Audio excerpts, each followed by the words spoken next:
بسم الله الرحمن الرحيم. الحمد لله رب العالمين والعاقبة للمتقين والصلاة والسلام على سيد الأنبياء والمرسلين سيدنا وحبيبنا وحبيب رب العالمين محمد وعلى آله وأصحابه ومن هدى بهديه إلى يوم الدين. قال الله تبارك وتعالى في كتابه المجيد والفرقان الحميد: أعوذ بالله من الشيطان الرجيم. بسم الله الرحمن الرحيم. إذا أصابتكم مصيبة قالوا إنا لله وإنا إليه راجعون أولئك عليهم صلوات من ربهم ورحمة وأولئك هم المهتدون. صبت علي مصائب لو أنها صبت على الأيام سرن لياليها إذا أتتك مصيبة تشجى بها فاذكر مصابك بالنبي محمد.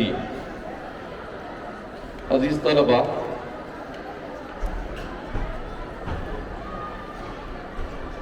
ہمارے لیے آج کا یہ دن بڑا غمناک، بڑا المناک. زندگی میں کبھی میں نے یہ تصور بھی نہیں کیا تھا کہ ہماری زندگی میں والد صاحب اس طرح سے رخصت ہو جائے. ان کی بیماری میں بھی ایک مرتبہ بھی دل میں یہ خیال نہیں آیا کہ آپ اس طرح سے اس دنیا سے تشریف لے جائیں گے.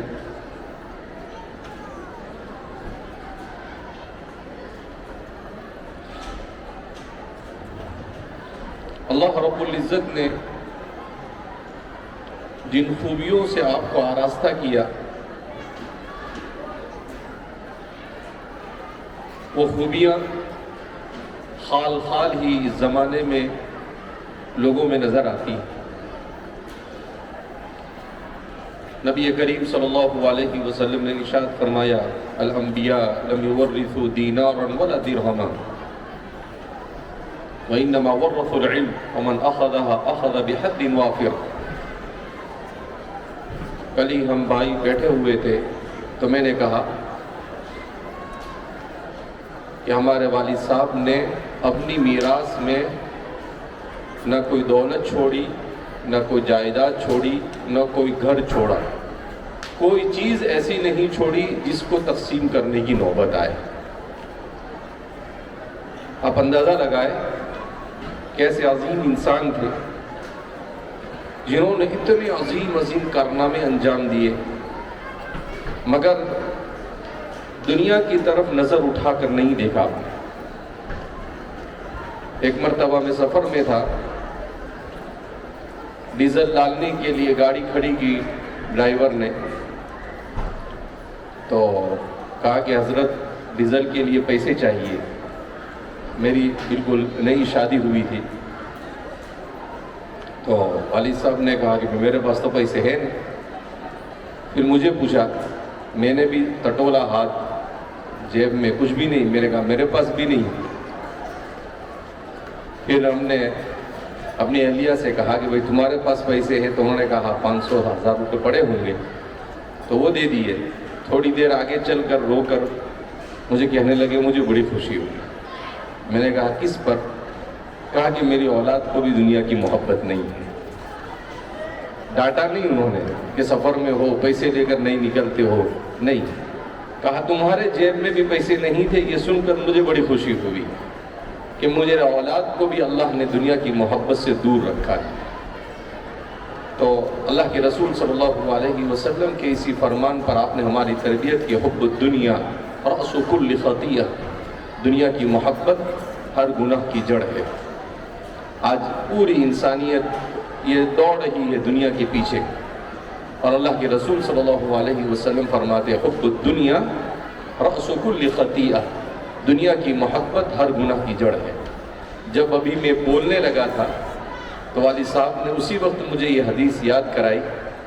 بہرحال وقت کافی ہو چکا ہے اور انشاءاللہ وقتاً فوقتاً آپ حضرات کے سامنے والد صاحب کے ملفوظات، آپ کے واقعات اور آپ کی یادوں کو بیان کرتے رہوں گا میں، اس لیے کہ ہمارے پاس اب ان کی یادوں کو بیان کرنے کے علاوہ کچھ ہے بھی نہیں. اور ہم سب کو یہ عہد کرنا ہے کہ انشاءاللہ ہم میں سے ہر ایک والد صاحب کے نقش قدم پر چلنے کی کوشش کرے گا. دنیا کی محبت سے اپنے آپ کو دور رکھنا ہے، حسن اخلاق کا اپنے آپ کو پیکر بنانا ہے، علم سے عمل سے اپنے آپ کو آراستہ کرنا ہے. آپ جب تک کہ آپ کی جان میں جان رہی، آپ نے سب سے زیادہ اگر کسی چیز کی فکر کی تو وہ نماز ہے. اورنگ آباد لے جانے سے پہلے ایک دن، اگلے دن عصر کے بعد ہم آپ کے پاس کھڑے تھے سب. اچانک اذان شروع ہوئی. جیسے ہی اذان شروع ہوئی فوراً کہا وہ چلو سب نماز کے لیے جاؤ، اور خود بھی اشارے سے نماز پڑھنا شروع کر اور کہا ان من اہم امورکم الصلاۃ. جب بھی نصیحت کر دے تو کہتے ہیں کہ بے نماز کا اہتمام کرو، قرآن کی تلاوت کرو. یہ دو چیزیں ہمیشہ بیان کیا کرتے تھے.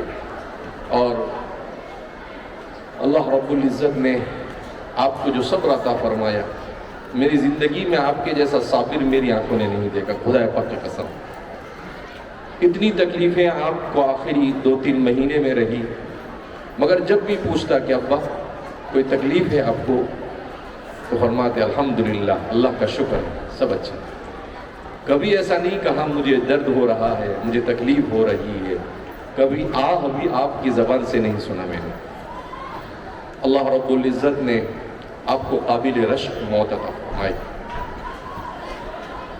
جب والد صاحب 8-10 دن پہلے بولنے سے عاجز آ گئے، نہیں بول سکے، تو آخری عمل جو آپ کا تھا وہ یہ تھا کہ ہم لوگ ذکر کر رہے تھے اور آپ بھی ہمارے ساتھ ساتھ اللہ اللہ کا ذکر کر رہے. اس کے بعد آپ نہیں بات کر سکے. اور گزشتہ کل جب ظہر کی اذان 2 بجے ہوئی، اذان کے کچھ دیر کے بعد میں اور بھائی اویس اور ہم لوگ قرآن کی تلاوت کر رہے تھے ان کے ارد گرد بیٹھ کر. اور تھوڑی دیر کے بعد ڈاکٹر اشارہ کرنے لگا، میں نہیں سمجھ سکا تو انہوں نے بھائی اویس سے کہا کہ آپ کی روح پرواز کر چکی ہے. خدا پاک کی قسم ان کی روح ایسے پرواز کر گئی کہ ان کی آنکھوں کی پلک بھی ہلی نہیں اور ان کے بدن پر کسی قسم کے کوئی آثار موت نظر نہیں آئے. ذرہ برابر میں والد صاحب کے سر پر ہاتھ رکھ کر ان فی خلق السماوات والارض والا رکوع پڑھ رہا تھا. مجھے بھی محسوس نہیں ہوا کہ آپ کی جان کب نکل گئی. تو میں نے فوراً جیسے ہی مجھے محسوس ہوا کہ ابھی عظیم، اس صدی کا عظیم انسان اس دنیا سے رخصت ہو چکا ہے، اللہ نے میرے دل میں بات ڈالی. میں نے آپ کی پیشانی پر بوسہ دیا اور حضرت ابوبکر کی سنت کو زندہ کیا، طبت حیا وطبت میتا. آپ کی زندگی بھی قابل رشک اور آپ کی موت بھی قابل رشک. تو میرے عزیز طلبہ، ایسی قابل رشک زندگی اور ایسی قابل رشک موت کے لیے ویسے مجاہدے کرنے پڑتے ہیں. والد صاحب سے کہتے تھے آرام کرو، تو آپ کہتے تھے زمین کے اوپر کام ہے اور زمین کے اندر جانے کے بعد آرام ہے. کبھی فرماتے ہیں آرام حرام ہے، مرنے کے بعد آرام ہی آرام ہے. تو اللہ رب العزت نے ایک جنون دیا تھا. ہمارے بھائی اویس ابھی بتا رہے تھے کہ عام طور پر میں نے بھی کئی بار سنا، کہتے تھے یہ سنیچر اتوار کس نے لایا اور چھٹی کیوں لایا؟ جمعہ سنیچر اتوار آتا ہے اور چھٹی ہو جاتی. چھٹی دنیا میں آنے کے بعد کیسے چھٹی ہونی چاہیے؟ ایسا جنون سوار تھا ان پر کام کا کہ چھٹی کا لفظ ان کی ڈکشنری میں نہیں تھا. بہرحال اللہ رب العزت ان کے درجات کو بلند فرمائے. ہم سب کو اللہ رب العزت صبر جمیل عطا فرمائے اور ہم سب کو ان کے نقش قدم پر چلنے کی توفیق مرحمت فرمائے۔ میں طلباء سے گزارش کروں گا کہ آپ نے جس مشن کو آگے بڑھانے کے لیے، ہم تو اس قابل نہیں ہیں کہ آپ کا بدل کیا نعمت بدل کیا، بلکہ آپ کے پاؤں کی دھول تک بھی پہنچ سکے۔ جو اخلاص، جو ہمت اور جرأت، جو اخلاق، جو کردار، جو ادب اور جو چیزیں اللہ رب العزت نے انہیں عطا فرمائی تھی، اس کی نظیر تو دنیا میں نہیں مل سکتی ہے، مگر بہرحال کوشش کرنا ہمارا کام ہے۔ ہم بھی دعا کریں گے کہ اللہ رب العزت ہم سب کو اخلاص کے ساتھ آپ ہی کے اس مشن کو دور تک اور دیر تک باقی رکھنے کی اور اس پر جد و جہد کرنے کی توفیق مرحمت فرمائے۔ اللہ ہم سب سے راضی ہو جائے، ایسے اعمال کی توفیق مرحمت فرمائے۔ وآخر دعوانا الحمدللہ رب العالمین۔